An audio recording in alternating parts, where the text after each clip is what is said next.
Associate Professor Robert Bianchi, welcome to Finsia. Thank you.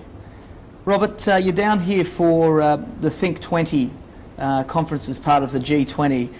Can you tell us a little bit about it and how you're involved with it? Yeah, the Think 20 conference on tomorrow is meant to be a think tank thought piece where different academics and industry people from around the world provide new ideas, and they're going to be summarised at the Think 20 conference, and those new ideas will be presented to the G20 next year as possible solutions to solve some of the global economy's challenges.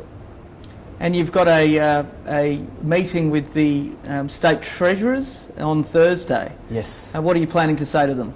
On Thursday, we've got a meeting where we're presenting the findings from our Australian Research Council linkage research grant. We've got a few minutes where we're going to present them the findings from 3.5 years worth of research that we've done.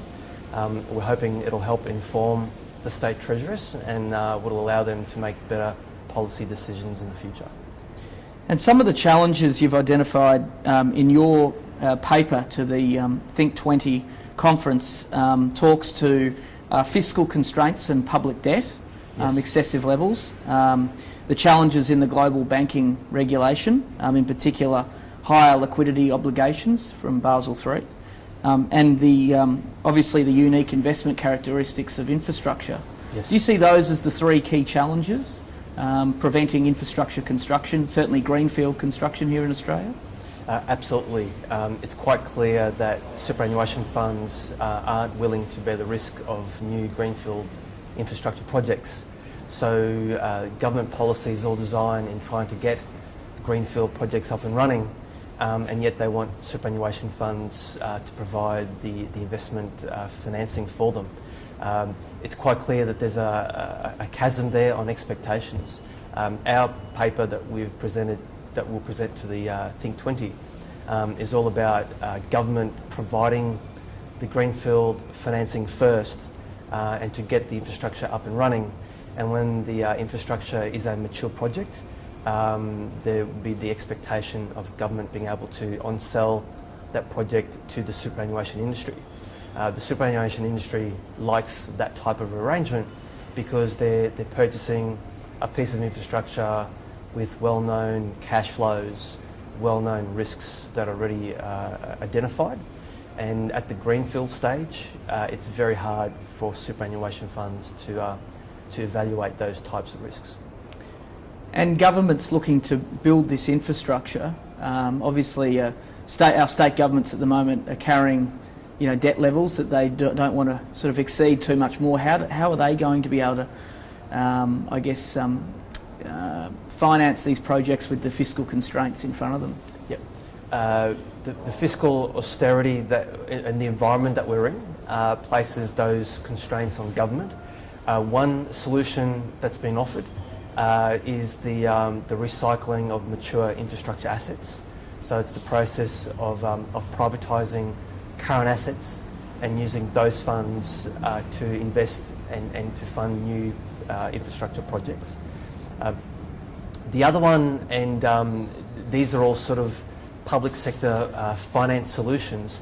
One other solution is the idea of segregating the capital account and the operations account of state governments and federal governments. And when you sell or privatise an infrastructure asset, you will put the proceeds of those sales into the capital account, which is ring-fenced or quarantined away from the operations budget of a state government or a federal government. Then that money can be used for the direct purpose of financing new infrastructure. The other solution that we're offering at the Think 20 is being able to move current mature infrastructure assets into a capital account, and those current assets aren't privatised, but they can be used as collateral for the financing of new issuance of whether it's state bonds or infrastructure bonds, and the actual underlying mature asset can be used as collateral, which helps reduce the cost of debt associated with those borrowings. So in effect, the federal government could put something like Australia Post in the capital account, and that would fund their infrastructure bonds. Is that what Absolutely. you're saying? So there's actually two layers of security there for the infrastructure bond investor. There is the underlying asset that's already there producing cash flows, and those cash flows can help repay the bond obligations of that new piece of infrastructure. The second layer of security is the fact that it would be state government guaranteed or federal government guaranteed. So by doing so, you can get access to low costs of debt, and those bond issues can be used to fund new infrastructure projects. And some of your work has also looked at the volatility of infrastructure as well, in particular listed infrastructure vehicles.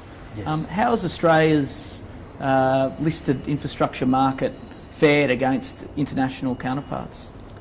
The last 3 years, we've done a lot of work on Australian listed infrastructure indices. We've gone back to data from 1997 to the end of 2012. A lot of people and a lot of research prior to the GFC was claiming that infrastructure is a low risk investment.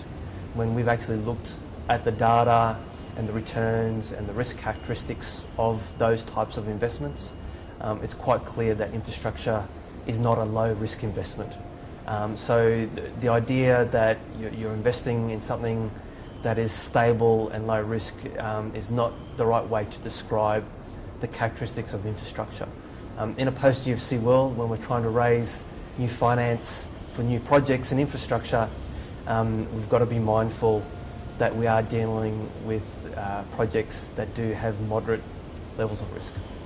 So putting yourself in a fund manager's position, like some of our members, would you be investing in infrastructure projects? It's a great question. The real answer is it depends, and the answer is really related to the economic and productive benefits of that infrastructure. I think going forward, if we're going to invest in new infrastructure projects in Australia, we've just got to make sure that the projects that produce the highest level of economic productivity are the ones that are approved first, whether they are financed via the public sector or whether they're financed by the private sector. We've just got to make sure that when we're dealing with large levels of investment, and most of them are in the forms of hundreds of millions of dollars to billions of dollars, that these investments go to projects that produce sustainable and high levels of productivity. Associate Professor Robert Bianchi, thank you very much for your time. Thank you very much.